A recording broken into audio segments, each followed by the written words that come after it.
Hi there. If you're new here, my name's Debbie McGillivray. I'm an animal communicator, and I have been for over 30 years, and have written 3 books on the subject, and am starting this series to help you learn how to connect with your own animals on a deeper level, and all animals, actually. So I'm giving you some tips and all my knowledge of all the years to just help you to develop your own telepathic skill or your own telepathic muscle, so that it becomes stronger and stronger. And I think the more people who tap into this and use it in their everyday lives and with their own animals and animals in general, I think it can just enhance the bond you have with your own animals, and the world will just be a better place if more people communicated with the animals and with nature. So that's my goal. What I wanted to talk about today is the concept of soul families. In doing this for over 30 years and communicating with animals in spirit very frequently, almost every day I have a consult with an animal in spirit. And what I have come to learn through all of these sessions is that animals do not come randomly into our lives. They come into our lives for a purpose, for a reason, for a season. We made an agreement before we incarnated into these bodies, of why we're going to come here. We came here for a reason. The soul came here to experience something. Whatever it is we wanted to experience or learn or grow from or teach, that is our purpose in this incarnation. Well, animals as well choose to come for a reason or be part of our soul family. So we have a soul family, and we decide to come into this incarnation to assist one another and to, learn and grow from one another. Whatever my lesson is that I want, or whatever I want to experience in this incarnation, I'm here to experience it as well and learn from and help my soul family. And soul families not only include the people in our lives, the friends in our lives, the random people we may meet that, decided to come in for that small snapshot in our life to assist with something. And I'm sure you can think of instances where it was just this strange, brief encounter, but it made a difference or it had an impact somehow. Those aren't accidents, those are coincidences. And so we have our soul families that come into our lives, for a longer period of times. We have a commitment to each other in this lifetime, and that includes our animal friends. So I wanted to talk a little bit about soul families and our animal friends and why they may have come into our lives. And there is a variety of reasons why an animal chooses to come into our life, and what their role or purpose is in our life. Animals have a unique perspective because they come in really with a pure heart. They offer unconditional love, and they are very forgiving beings.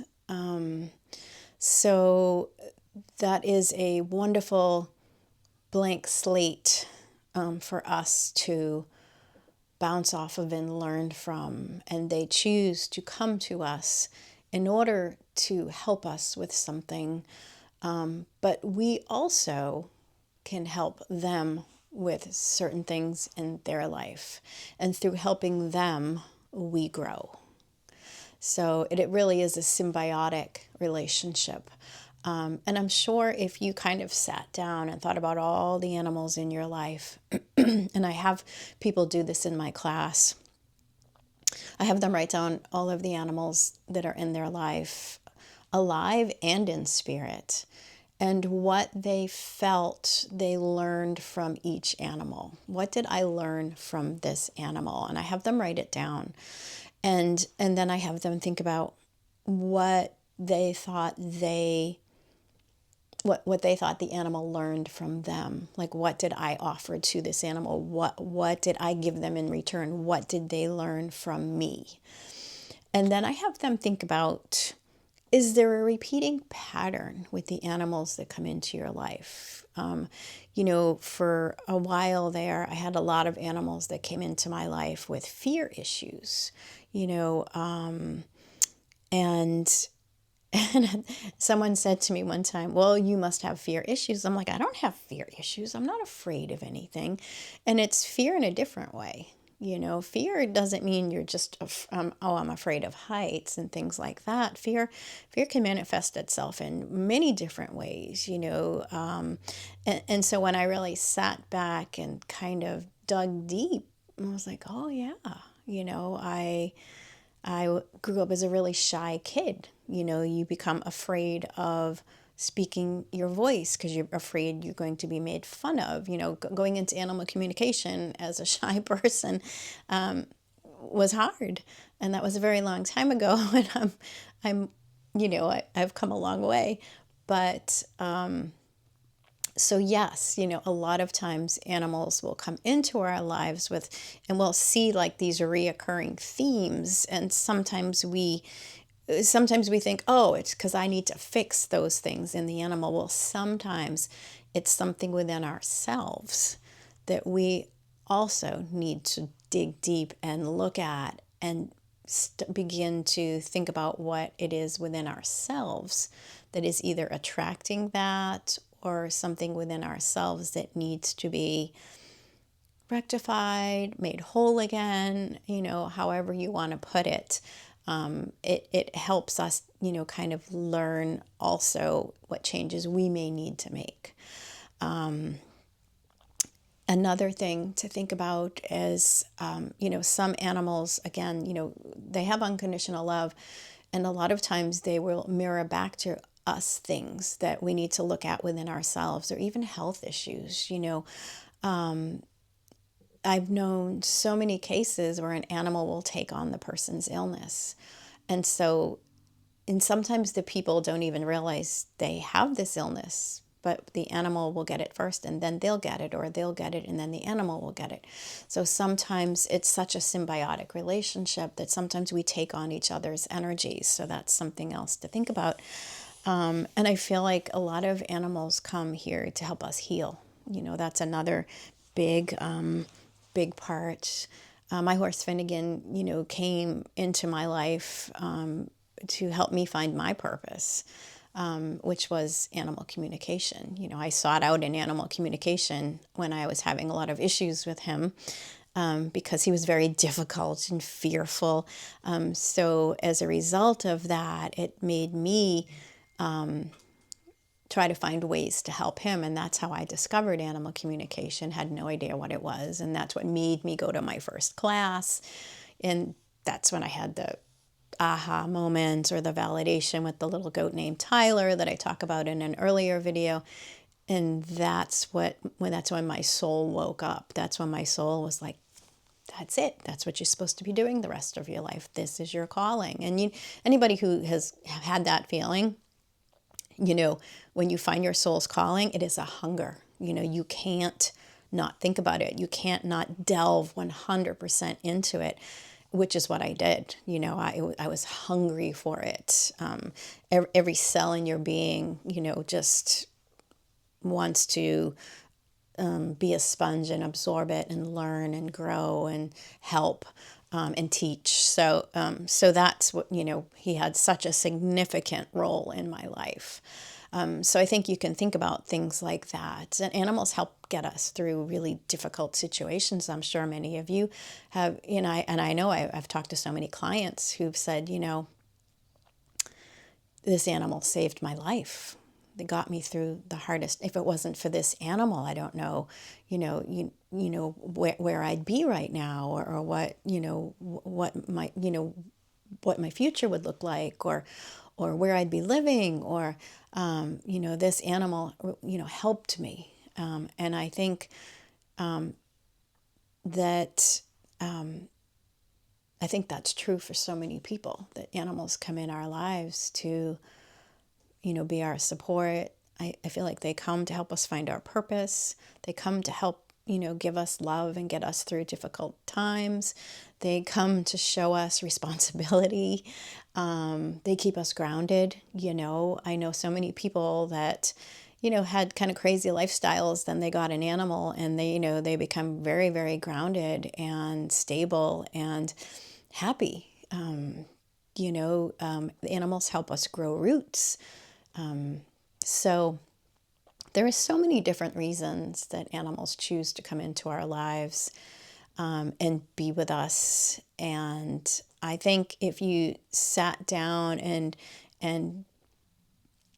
did that little drill that I have people do in my workshops, I think the more you do it and you just kind of, it's like layer after layer after layer that becomes evident, and you learn more about them and yourself through that process. So if you have the time, write down all the animals that have been in your life and what you think their purpose was, and in what you learned from them. What was the biggest thing you feel like they helped you with?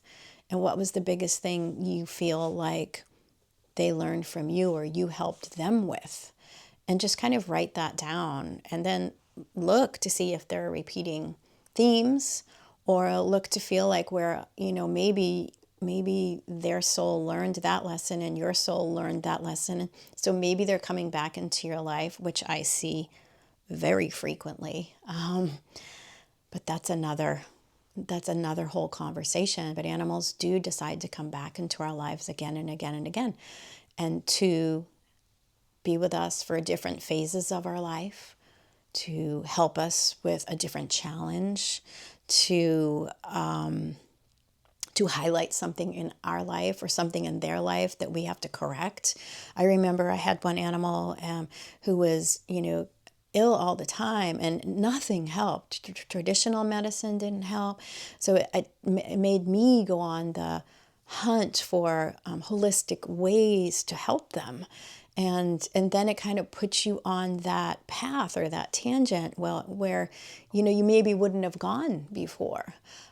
So kind of think about those things as well.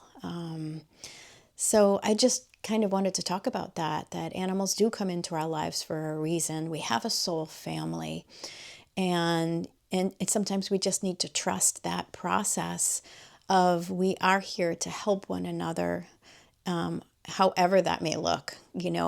Some of the most difficult animals that I've had in my life have been the most significant teachers.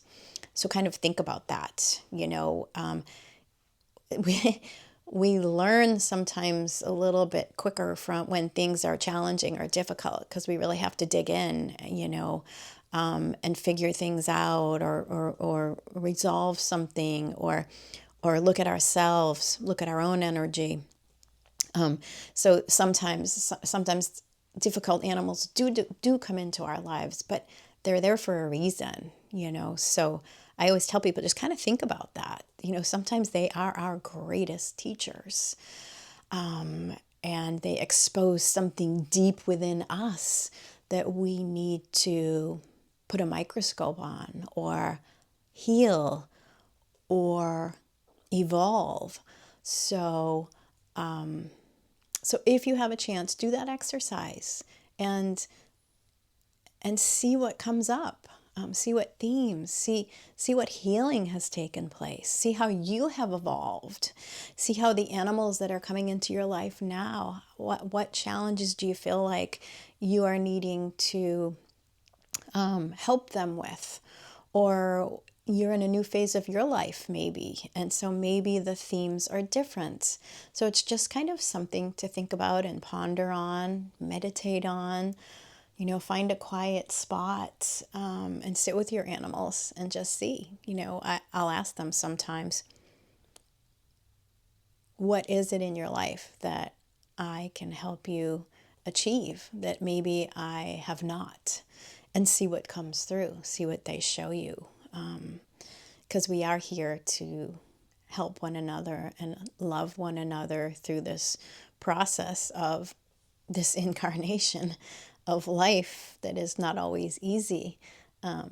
So I hope this helps a little bit and explains a little bit about, why animals choose us and why they come into our lives, and why sometimes we do get animals that are difficult or challenging situations. They're for a reason. So if you kind of sit with yourself and sit with your animal, sometimes we can figure out those reasons and the potency behind it. So nothing's random, nothing's by accident. Pay attention to that and the synchronicities along the way. So I hope that helps.